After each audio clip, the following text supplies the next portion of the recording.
उम्मीद करता हूँ आप सब बहुत अच्छे हैं। दोस्तों, आप लोगों की दशहरा यानी दुर्गा पूजा की ढेरों सारी बधाई एवं शुभकामनाएं आपका और आपके परिवार को तहे दिल से हार्दिक अभिनंदन करते हैं कि आप जीवन में सफल हो और आगे बढ़ते रहे।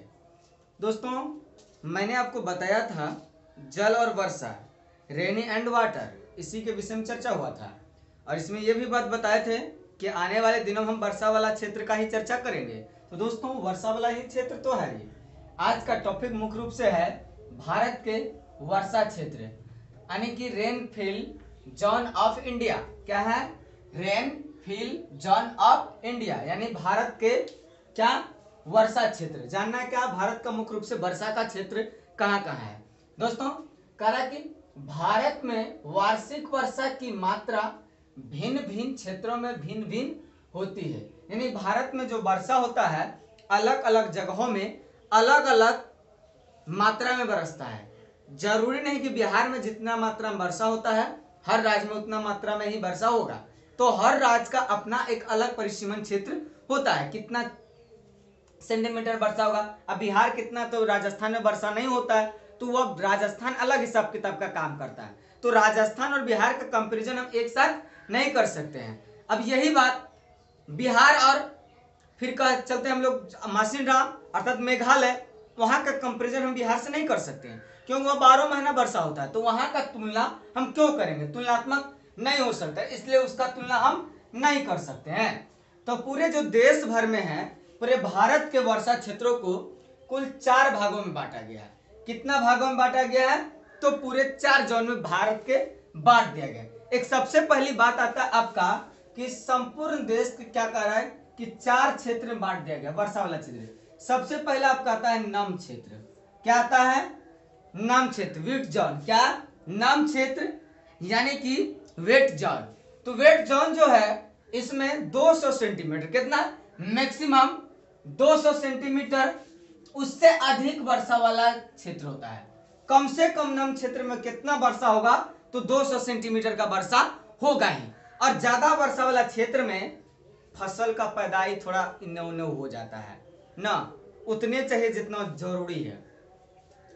उसके बाद आता है आपका दूसरा में मध्यम वर्षा वाला क्षेत्र, मतलब मिडिल, ना ज्यादा हाई ना ज्यादा लो। तो इसमें आता है इंटरमीडिएट रेनी जोन। क्या कह रहा है कि मध्यम वर्षा वाला क्षेत्र अर्थात इंटरमीडिएट रेन जोन, यानी कि 100 से 200 सेंटीमीटर के बीच, यानी 150 भी हो सकता है, 175, 180 भी रह सकता है। इसमें कोई दो मत की बात नहीं। तो ये जो है अगर आपसे पूछा जाएगा नम क्षेत्र में कितना सेंटीमीटर वर्षा, तो नम क्षेत्र में कितना सेंटीमीटर, नम क्षेत्र में आपका आएगा 200 सेंटीमीटर से प्लस। लेकिन मध्यम बोला में जब आएगा तो कितना 100 से 200 सेंटीमीटर के बीच में रहेगा, इसी के आसपास में रहेगा। कम बेसी तनी मनी हो सकता है लेकिन 100 से नीचा नहीं आएगा, 100 से ऊपर 200 से नीचा, ऐसा ही रहेगा इसमें। तो इसमें आता है कि बीच रहने वाला वर्षा क्षेत्र होता है किसमें? मध्यम वर्ग में। अब आता है तीसरा अर्ध शुष्क क्षेत्र यानी सिम एयर जोन। क्या? SIM air zone. इसमें कम से कम होगा 50 से 100 सेंटीमीटर। कितना? एक साल भर में वार्षिक वर्षा की अगर देखा जाए अनुपातिक रूप में, तो इसमें वार्षिक वर्षा वाला क्षेत्र आता है कितना? कम से कम 50 से 100 मीटर।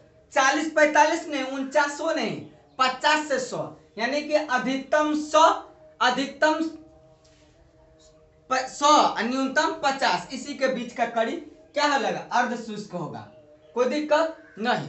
तो अब आपका आता है शुष्क वर्षा वाला क्षेत्र। क्या आता है? शुष्क वर्षा मतलब हल्का फुल्का झिस्सी पुस्सी, शुष्क वर्षा ही तो राजस्थान में होता है। उपज नहीं हो रहा है ठीक ढंग से खाद्यान्न का, हाँ, लेकिन कुछ है तो शुष्क वर्षा वाले क्षेत्रों में कौनी, मड़ुआ, इस सब का खेती उत्पादन थोड़ा बहुत देखा गया। कंटिले वन में वही ना हुआ जो बलुई क्षेत्र में होता है, तो बलुई क्षेत्र में कंटिले वन, क्योंकि वहां अधिक मात्रा में वर्षा नहीं होता है। शुष्क वर्षा वाला क्षेत्र उसी का नाम दिया गया, यानी कि 20 से 25 सेंटीमीटर, 20 से 50, यानी कि सबसे कम होगा 50 सेंटीमीटर, सबसे कम कितना होगा? 50 सेंटीमीटर। उससे अधिक अगर जाएगा तो कितना होगा? तो 20 से ऊपर 50 से नीचे वाला जो वार्षिक सेंटीमीटर होगा वर्षा वाला यह होगा, कोई दिक्कत नहीं। अब आपका आता है जल एक अद्भुत द्रव। क्या कहा? जल एक अद्भुत द्रव। दोस्तों कहा कि वाटर ए वंडरफुल लाइफ ना, तो जल का है एक अद्भुत द्रव है। जल एक अद्भुत द्रव है, ये तो सबको पता है, किसी को नहीं पता है तो आके पता कर सकता है। जल क्या है? जल एक अद्भुत द्रव है। यह भूमि पर, मिट्टी के ऊपर भी, भूमि के नीचे यानी जमीन के अंदर भी, समुद्रों में, पूरा समुद्र तो जल से भरा हुआ है ना, और जीव जंतुओं के शरीर में भी पाया जाता है। ऐसा नहीं कि समुद्र में, भूमि में, मनुष्य में नहीं, मनुष्य में भी जल है। जीव जंतु कीड़ा मकोड़ा सबके भीतर में जल पाया जाता है ना। ना तो पानी ठंडा कर देवो, अब तो लड़का सब कहते हैं खून गरमा रहे। अरे लड़का, पानी से ज्यादा खून की मात्रा थोड़ी ना गर्म होगा, नहीं है। तो यह होता है करैया जलवाष्प बनकर क्या करता है? वायुमंडल में भी गमन करता है। क्या करता है? जल वाष्प का रूप धारण करके वायुमंडल में भी पाया जाता है। इसके साथ साथ कई सारे क्षेत्रों में, झील, तालाब, नदी, महासागर, सागर, इस सब क्षेत्रों में भी पाया जाता है। खास करके जहां वर्षा नहीं होता तो वहां पर क्या कहता है? पानी का कमी है, वहां पर पानी भेजा जाता है और वहां जल लाना पड़ता है। दिल्ली जैसा क्षेत्रों में वहां पर पानी की काफी समस्या उत्पन्न हो जाती। कई सारे राज्यों में, बिहार में भी कुछ क्षेत्र है जैसे नालंदा, नवादा, बिहार शरीफ, इस सब क्षेत्र में वर्षा कम होता है और गर्मी के दिन में पानी क्या होता है? जो स्तर है, जल स्तर, वो धीरे धीरे डाउन हो जाता है, नीचे हो जाता है, तो वहां दिक्कत होता है उन लोगों को। तो इस सब बनाए रखना हमारा कर्तव्य है, हम सबको करना चाहिए। तो अगला देखिए, जल का महत्व। जल जो है कितना महत्वपूर्ण है। क्या जल के बिना हम जीवित रह सकते हैं? नहीं रह सकते हैं। तो इसे क्यों नहीं बचाया जाए? क्या कह रहा है? जल का महत्व। टॉपिक देखिए बड़ा ही हिसाब का है। क्या कह रहा है? जल का महत्व, important of water, important of water यानी जल का महत्व। दुनिया में शायद ही ऐसा कोई जीव होगा जो बिना जल के भी जीवित रह सकता है, लेकिन हम मानव बिना जल के जीवित रह नहीं सकते हैं। करेगी जीवधारियों की सभी कोशिकाएं, जो मानव है, जो जंतु है, उसके शरीर की जितने कोशिकाएं हैं, सभी कोशिकाएं क्रियाएं जो करती है कहीं ना कहीं जल के माध्यम से, अर्थात जलीय माध्यम से ही।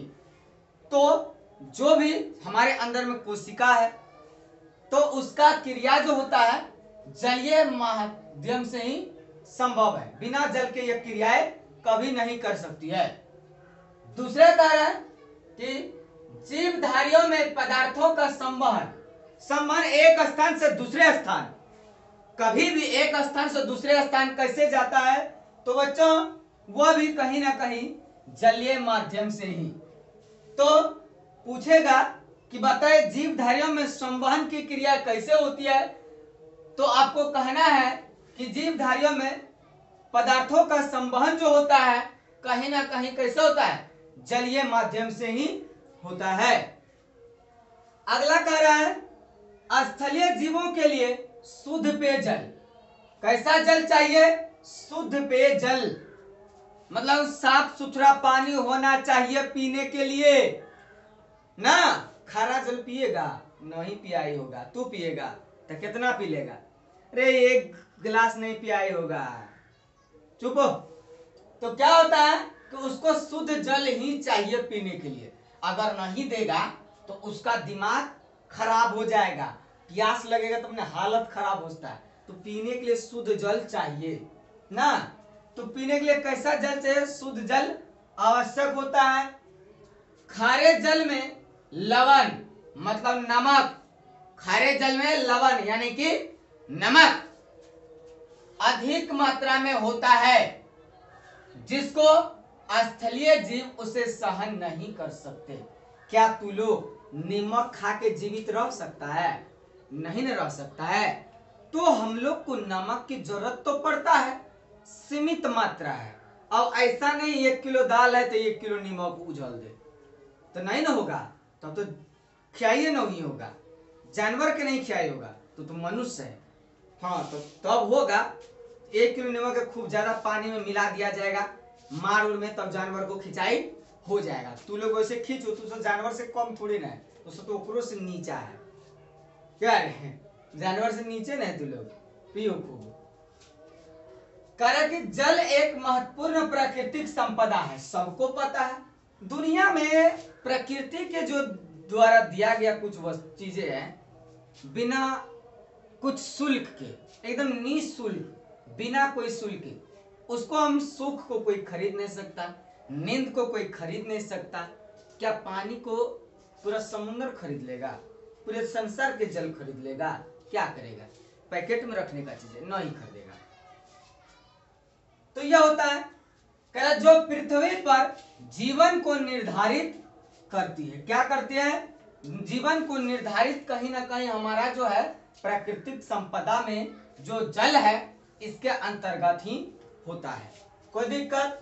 जल की उपलब्धता या अनुपलब्धता, यानी कि जल की मात्रा अधिक होना कम होना कहीं ना कहीं किसी स्थान पर जीवों की संख्या एवं उनकी विविधता को निर्धारित करती है। यानी कि पीने वाला का संख्या ज्यादा रहेगा, जल की मात्रा कम होगा, तब भी कहीं ना कहीं नुकसान अवश्य होता है।